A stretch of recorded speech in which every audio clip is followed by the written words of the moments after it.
जय गुरुदेव। जय गुरुदेव। आज डेरा सिरसगढ़ में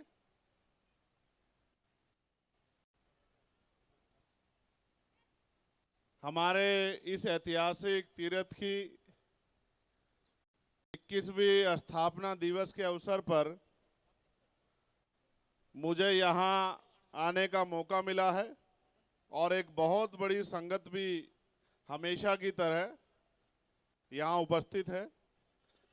मैं सबसे पहले तो 21वीं स्थापना दिवस की आप सबको बहुत बहुत बधाई देता हूँ और ये प्रार्थना भी करता हूँ सदगुरु रविदास जी महाराज से और हमारे वर्तमान में जो हमारी आदि शक्ति हमारे गुरु सदगुरु नरेंद्र दास जी महाराज जो गद्दी नरसीन हैं डेरा बल्ला से, मैं उनके चरणों में भी प्रार्थना करता हूं कि ये डेरा अभी तो 21 साल की स्थापना हुई है, ये 2100 साल तक चलता रहे, युगों युगों तक यहाँ से जो है सदगुरु रविदास जी महाराज की जो है विचारधारा, उनका आशीर्वाद आगे बढ़ता रहे। मैं पिछली बार जब आया था तो महाराज जी से कह के गया था कि मैं कोशिश करूंगा कि अगली बार जब आऊं तो राजकाज में कुछ हिस्सेदारी करके आऊं। ये अच्छी बात है। महाराज जी ने भी कहा, महाराज मनदीप दास जी और बड़े गुरु जी सदगुरु नरेंद्र दास जी का आशीर्वाद और तमाम संतों गुरुओं का आशीर्वाद मेरे ऊपर लंबे समय से है। मैं बहुत जिम्मेदारी से इस बात को कह रहा हूं कि इनके आशीर्वाद से एक लड़ाई हम लोग जीतने में कामयाब हो पाए।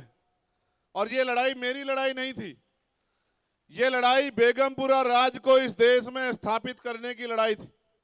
मैंने पिछली बार भी कहा था, उससे पिछली बार भी कहा था कि एक दिन आएगा ऐसा कि जब भारत में सदगुरु रविदास जी महाराज का जो सपना था बेगमपुरा राज, ऐसा चाहूं राज में जहां मिले सबन्नु अन्न और छोट बड़े सब संब से रविदास रहे प्रसन्न। ऐसा राज जहां कोई ऊंच नीच ना हो, जहां कोई छोटा बड़ा ना हो, जहां कोई भेदभाव ना हो, किसी को खाने के लिए अन्न की, तन ढकने के लिए कपड़े की, सर ढकने के लिए छत की, पीने के लिए पानी की कोई दिक्कत ना हो, किसी बहन बेटी का अपमान ना हो, किसी को कोई छोटा बड़ा ना हो, कोई बहुत अमीर कोई बहुत गरीब ना हो, सब लोग इज्जत से जिए, ऐसा राज आना चाहिए।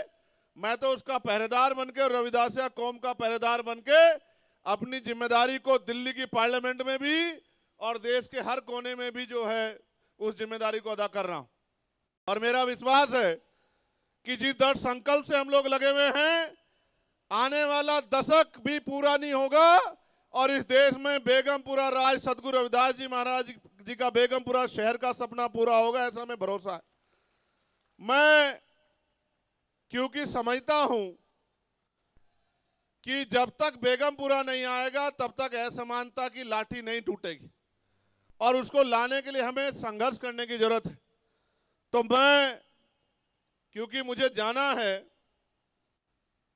आज बजट सेशन पे बात है और मुझे यहां से बताया गया है कि जो हमारी 9 फरवरी को स्पेशल बेगमपुरा ट्रेन चलती है उसमें और जो मेले की ट्रेन चलती है, दोनों दिक्कत होती है। मैं वचन देके कहता हूं आपको इस मंच के माध्यम से कि इस बार और जब इस बार के बाद जब बेगमपुरा ट्रेन चला करेगी हमारी स्पेशल ट्रेन और मेले वाली ट्रेन, तो उनके जो जिस तरह की सुविधा हमारी संगत चाहती है, जिस तरह का महाराज जी का आदेश है, वो पूरी होगी। इस बात का मैं आप लोगों को वचन देता हूं।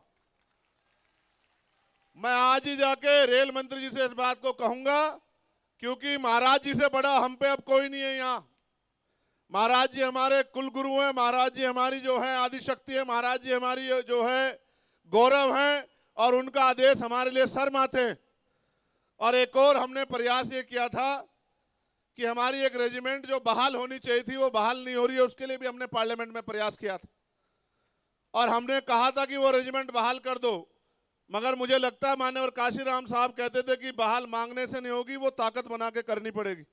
तो जब हम लोग ताकत में होंगे तो हम उसको बहाल भी करा देंगे और बेगमपुरा राज के लिए संघर्ष करते रहेंगे। मैं आप सबसे प्रार्थना करता हूं कि आप ऐसे ही डेरे से जुड़े रहें और डेरे से जो आदेश हुआ करे, डेरे से महापुरुषों की जो वाणियां हुआ करे, उनको आत्मसात किया करे और एक दिन रविदासिया कौम का झंडा और डंडा दुनिया में जो है ऐसे ही चमकेगा जैसे इस डेरे में चमक रहा है, ऐसा मेरा विश्वास।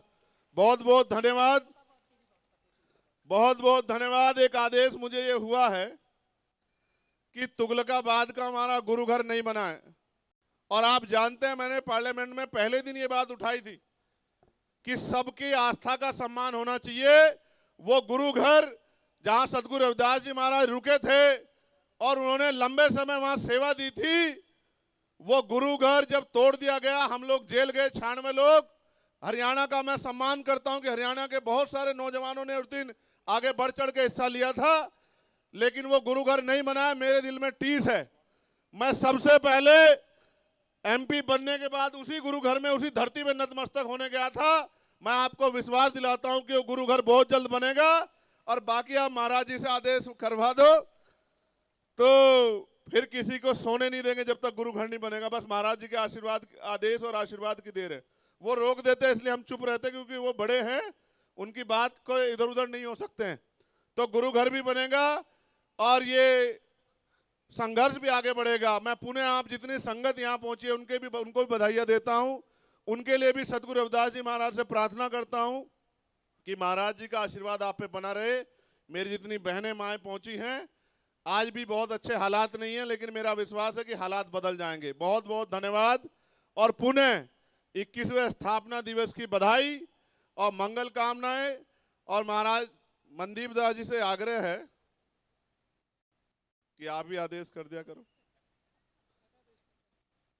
बड़ी तकलीफ होती है जब उस गुरु घर में जाते हैं।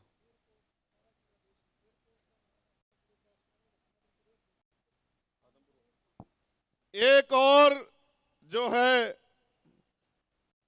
ये आदेश आया है कि आदमपुर का जो एयरपोर्ट बन रहा है उसका नाम सदगुरु रविदास जी महाराज के नाम पर देश के प्रधानमंत्री जी पंजाब में बोल कर गए थे कि वो होना चाहिए। अभी तक नहीं हुआ ना। आदमपुर जालंधर का जो हमारा एयरपोर्ट बना है उसका नाम होना चाहिए, लेकिन पंजाब में आके तो प्रधानमंत्री ये भी बोलते गुरु घर सबसे भव्य बनेगा। लेकिन मैं आपसे कहता हूं कि जो आदेश महाराज जी का हुआ है उसको पूरा कराने के लिए हम लोग एडी चोटी का जोड़ लगाएंगे। आप दोनों हाथ उठा के आशीर्वाद दे दो एक बार मुझे भी। बहुत मजबूत लड़ाई है, 4-4 गोली खा के आपके बीच में हूं, क्योंकि सदगुरु रविदास जी महाराज का और फिर हमारे संतों गुरुओं का आशीर्वाद मेरे सर पे है। आप भी ये बात मानो, इधर उधर मत टहला करो, अपने गुरुओं के डेरों में आया करो और इनकी वाणियों पे चला करो। कोई गोली आपका कुछ नहीं बिगाड़ सकती, मेरी बात को आप याद रखना। और आपके बच्चे भी इस तरह कामयाब होंगे जिस तरह आपका ये बेटा भाई चंद्रशेखर आजाद आगे बढ़ रहा है।